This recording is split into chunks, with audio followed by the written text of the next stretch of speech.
Good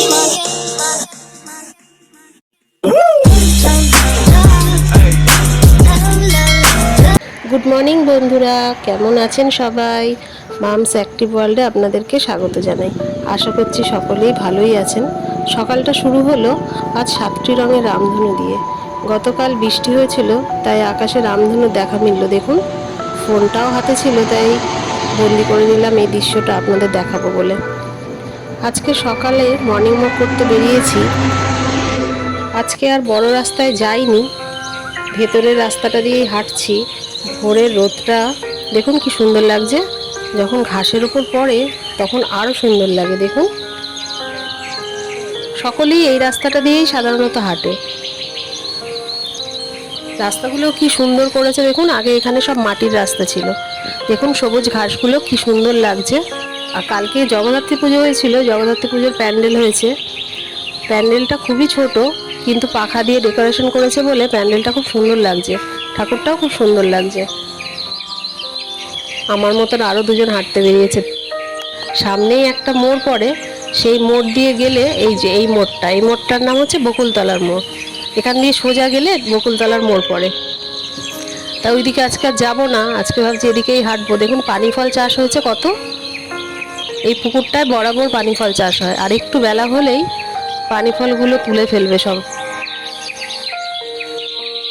সামনে এই যে বজরংবলীর মন্দিরটা দেখছেন, এই মন্দিরটাতে প্রণাম করে এখান থেকেই বাড়ি ফিরবো।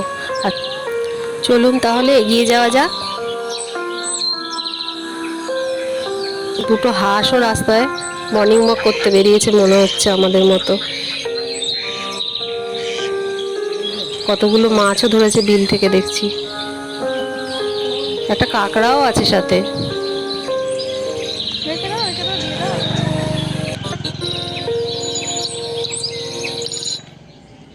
এই পুকুরটা দেখুন কত বড়, কিন্তু দেখে যা বড় মনে হচ্ছে তার থেকেও গভীরটা আরো বেশি। একটা নৌকাও বাঁধা রয়েছে। হাঁটতে হাঁটতে দেখুন দেখলাম একটা ফুল। এই ফুলটার নাম কি বলুন তো, আপনারা জানেন? জানলে আমাকে একটু কমেন্ট করে জানাবেন তো। ফুলটা ভালো সুন্দর লাগছে, তাই একটু ছবি তুলে নিলাম। এবার বাড়ি ফিরে আসলাম, হাত পাটা ধুয়ে নেবো। রোদ উঠে গেছে, কষ্টও হচ্ছে জামা কাপড় ছেড়ে হাত পা ধুয়ে। এবার একটু চা খাবো, মাথাটা ভীষণ ধরেছে। রোজ সকালে চা না হলে আবার আমার চলে না।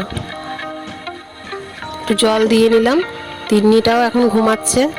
চাটা খেয়ে আমি এবার একটু রেস্ট নিয়ে নেব। আমি আবার বেশি চিনি খাই না, তাই অল্প একটু চিনি দিয়ে নিলাম। বাড়িতে অবশ্য চা আমি একাই খাই।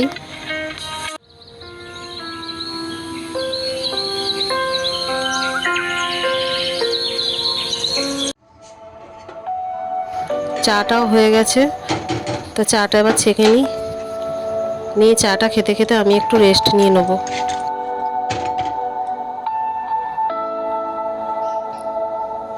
একার জন্য চা করতে ভালো লাগে না। সারাদিন কাজ করতে গেলে তো একটু এনার্জি দরকার হয়, এটাই আমার এনার্জি। নিচের বাসি কাজগুলো সব সারা হয়ে গেছে, এখন চলে এলাম ঠাকুর ঘরে।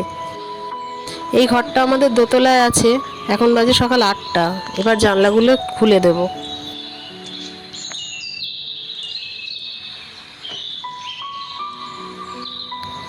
আমাদের ডান দিকের এই জানলাটা দিয়ে খুব সুন্দর রোদ ঢোকে।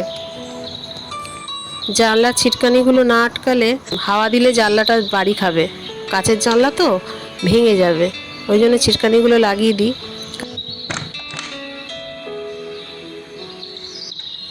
কালকে রাত্রের দিকে একটু ঝড়ো হাওয়া বইছিল, তাই দেখুন কত পাতা এসে জড়ো হয়েছে জানলায়। পাতাগুলো একটু ঝাড় দিয়ে ফেলি। বিছানাটাও পরিষ্কার করে দেব। মাঝে মাঝে জানলাগুলো ঝাড় না দিলে ভীষণ ধুলো জমে জানলায়, আর মাকড়সার ঝুলে ভর্তি হয়ে যায়। একা মানুষ তো যতটা পারি একটু পয় পরিষ্কার রাখার চেষ্টা করি, কিন্তু সব দিক সবসময় সামলানো হয়ে ওঠে না। ঠাকুরের বাসনগুলো মেজে উল্টে রেখে দিয়েছি, কারণ আজকে তো বৃহস্পতিবার এমনিতেই পুজো দিতে অনেক টাইম লাগে, তাই কাজটা আগের থেকে একটু সেরে রেখেছি। এবার চলুন নিচে যাওয়া যাক। নিচে গিয়ে এবার টিফিনটা বানিয়ে নেব। তিন্নিকে তুলে এখন টিফিন খাওয়াবো। আরও অনেক কাজ আছে। এই পেঁপে গাছটা দেখুন, এই কদিনে গাছে কীরকম পেঁপে ধরেছে। পেঁপের সাইজগুলো যদিও ছোট কিন্তু পুষ্ট। এই এখান থেকে পেঁপে পেড়ে তিন্নিকে আমি খাওয়াই। তিন্নির যখন খিচুড়ি করি, খিচুড়ির ভেতর পেঁপেগুলো কেটে কেটে দিয়ে দিই। অনেকগুলো গাছই বসিয়েছিলাম, তার ভিতরে এই দু তিনটে গাছেই ফুল এসছে, ফল ধরেছে। আর এই গাছটা খালি ফুল হয়, ফল আর হয় না। কি জানি এটা কিরম পেঁপে গাছ, ভাবছি গাছটা কেটে ফেলবো। তিশার বাবাও বাজার থেকে চলে এসছে, দেখি আজকে কি কি এনেছে। এই ফুলকপি এনেছে, তিনটে ফুলকপি এনেছে। এই মূলো এনেছে। ফুলকপিগুলো সাইজ দেখুন, আজকে তো তাও একটু বড় বড়, এর আগের দিন ফুলকপিগুলো অনেক ছোট ছিল। এই যে ধনে পাতা এনেছে, মূলো এনেছে। মূলোগুলো আজকে আর করবো না, মূলোগুলোর পাতাগুলো ভেঙে রেখে দিয়ে মূলোগুলো একটু প্লাস্টিকে মুড়ে ফ্রিজে রেখে দেবো। এই টমেটো এনেছে, টমেটোগুলো একসাথে সব সবজিগুলো একসাথে রাখলাম। দেখুন একটা লাউও এনেছে, লাউটা বেশ কচি মনে হচ্ছে। এই যে মাছ এনেছে, দেখি কি মাছ, ল্যাঠা মাছ এনেছে। তো আজকে একটু ল্যাঠা মাছ দিয়ে লাউ দিয়ে রান্না করে নেবো। রান্নার আগে উনুনটা একটু নেতা দিয়ে নিই, রান্নাটা আজকে হয়তো আর দেখাতে পারবো না। রান্না বান্না হয়ে গেছে, স্নান টান সেরে এবার তিন্নিকে খাইয়ে ঘুম পাড়িয়ে দিয়েছি। দেখুন কিভাবে ঘুমাচ্ছে দেখুন। যখন জেগে থাকে তখন খুব দুষ্টুমি করে, আর যখন ঘুমায় তখন দেখলে খুব মায়া লাগে। এবার পুজো দেবো। এইগুলো আমাদের বাড়ির ফোটা ফুল, অপরাজিতা, শিউলি, টগর, এই বেলপাতা। বেল গাছটা আমাদের বাড়িরই গাছ, বাড়ির গাছেরই পাতা। পেছনে আমাদের একটা বড় বেল গাছ আছে, তারই পাতা এগুলো। আর গাঁদা ফুলগুলোই খালি কেনা।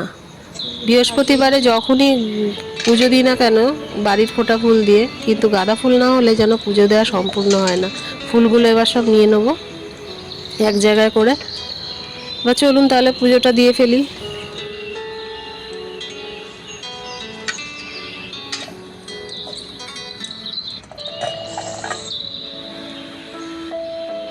আর কদিন পরেই শীতকাল আসবে, তখন আমি বাড়িতে গাঁদা ফুলের নতুন নতুন চারা লাগাবো।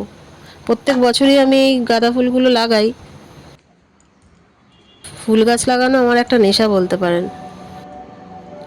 তো বাসনগুলো এক জায়গায় করে নিয়ে নিয়ে এবার পুজোটা দিয়ে নেব। আমরা শ্রী শ্রী ঠাকুর অনুকূলচন্দ্রের দীক্ষিত, কিন্তু ঠাকুরকে তো আর সব ঠাকুরের সাথে একসাথে রাখা যায় না, তাই ওই ঠাকুরকে আলাদাই রাখতে হয়। তাই ওনার সিংহাসনটা আলাদা করেছি। আর আমাদের মেন যে সিংহাসনটা আছে দেখুন, এইখানে সব রকম ঠাকুর আছে। পুজো দেওয়া হয়ে গেছে, আমি এখন খেতে যাচ্ছি, আপনারাও খেয়ে নিন। আবার দেখা হবে অন্য কোনো দিন, অন্য কোনো ব্লগে। আজকের মতো ব্লগটা তাহলে এখানেই শেষ করি। টাটা।